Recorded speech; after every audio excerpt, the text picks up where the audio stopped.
এই উম্মত তো এক নেকি দিয়া জান্নাতে যাবে, কয় নেকি দিয়া?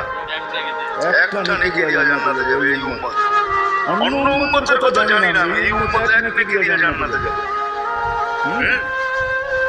নবীর একটা আদর্শের কারণে জান্নাতে যাবে, সিরত মানে আদর্শ। আর এটা আমরা কদমে কদমে মুহতাজ।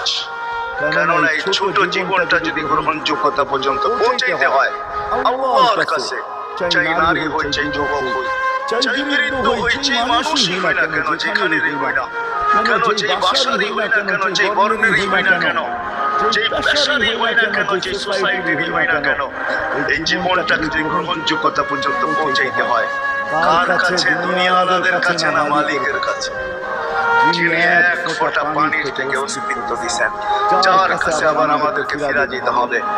পালানোর কোনো সুযোগ নাই। এই জন্য কোরআন আমাদেরকে বোঝায় আইনাল মাফার। আল্লাহ বলতেছে কোথায় ভাগবে তুমি, বলো কোথায় ভাগবে? কবির কথাই সত্য, যদিও নাকি পালাও তুমি আকাশেতে লাগাইয়ে সিঁড়ি, সিঁড়ি লাগাও যদি আকাশে চলে যাও, আল্লাহ বলে তোমার পালার কোনো সুযোগ নাই।